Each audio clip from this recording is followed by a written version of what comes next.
here with Dino, and you are a BBA junior, and you recently interned at Raymond James in the wealth management sector. And I just wanted to ask you a few questions about your experience. And so the first thing what I'd like to ask is, how did you come about your internship? Well, it's not really a formal process like investment banking. I didn't intern at the New York headquarters of wealth management for Raymond James.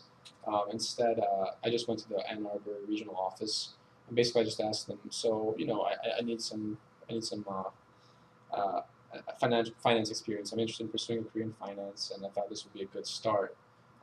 So do you have any internship offerings? And they said, yeah, sure. You know, just Yeah, how did you? Actually, I'm kind of curious because it shows some initiative, and not all students do this. And how did you come across that idea just to kind of go down and approach them?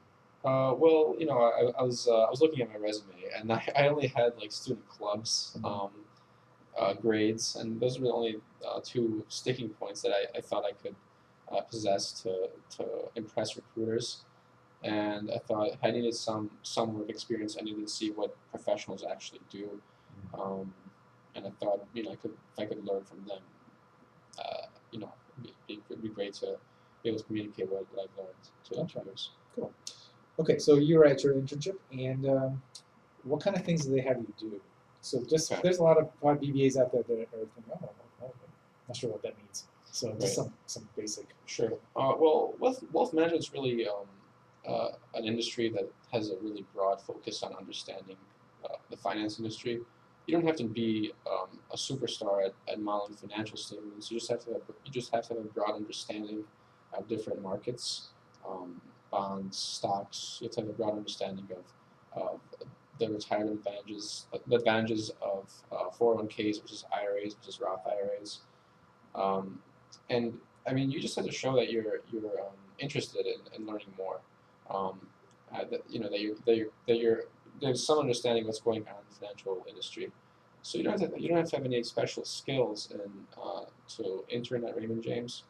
So really, what I did when I went to Raymond James is I sat in on meetings um, before the clients came to the office. So we take a look at their portfolio compositions, and we see, oh, they're overweight in this industry.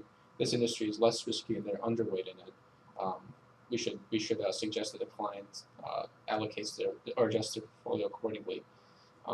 So that's basically it. I mean, there wasn't like it's not entirely analytical. You're just using the knowledge that you gain from the different sources that you subscribe to. Like for Raymond James, they have Raymond James equity analysts at their headquarters, and they just take the Raymond James reports. They read through them, and they kind of have an understanding of what's going on in the markets, what the future holds, and they just communicate that to their clients. Okay, cool. So what can you say about, let's say if I'm a BBA and I say, well, okay, sounds interesting. I want to make sure though that when I go in there, I have a good fit with that office culture, Yeah. and that I don't want to be this type of personality, but really I show up and really everybody else is some other type of personality. How would you describe the office culture, the type of people that Yeah. are in the industry?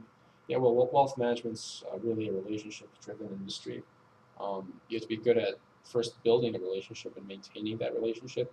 So really, first and foremost, social skills are the most important aspect of it. Second of all, you have to have this understanding of the broader financial markets, uh, equities, bonds, like I said before, retirement accounts, and just show that you're willing to learn, that you're sociable. Um, that's about it.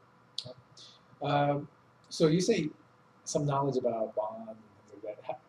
Did you end up having to spend some time to prep at all, or what's Well, your? not really. I mean, the my I had a conversation with one of the vice presidents of the branch, and she told me that, okay, well, right now, whenever I meet with my clients, I tell them not to invest in bonds because the interest rates we think are going to go down. So if you or they're gonna go up. So if you buy a bond now, you'll be spending more money. Okay, so that's pretty basic. Okay, that's Pretty pretty basic. basic. So Okay. there's no prep at all. Like Okay. just basically just telling. Basically, they just told me to stay current, know what's going on. You're not going to be meeting with clients and telling them what to do. Right. Basically, just going to be going to meetings, and it's just more of an educational experience. So- Okay. One last question, which is, so out of your internship, what are some of the takeaways you've learned about the industry? Okay, well, the most important to be successful in wealth management, first of all, you have to be able to build up your client book. And really, the best way to do this, I've learned, is to have a broad understanding of many different investment vehicles and markets, but to have a specialized understanding in one. So when you meet someone that you think could be a potential customer, you want to be able to impress them with your knowledge of this one specialized industry, so they'll be willing to invest their money with you, and so that you can basically prove to them that, or give the perception that you know a lot more about different. So they need to have confidence in you. Exactly. So you pretty much have to show them that, yes, okay, this is a person you can have confidence. Yes. Even though really the analytical part is not, you don't really require that level of analytical in order to be able to give good advice to Right. clients. That's it. Okay. Right. Yeah. Great. Okay. Thank you very much. My pleasure.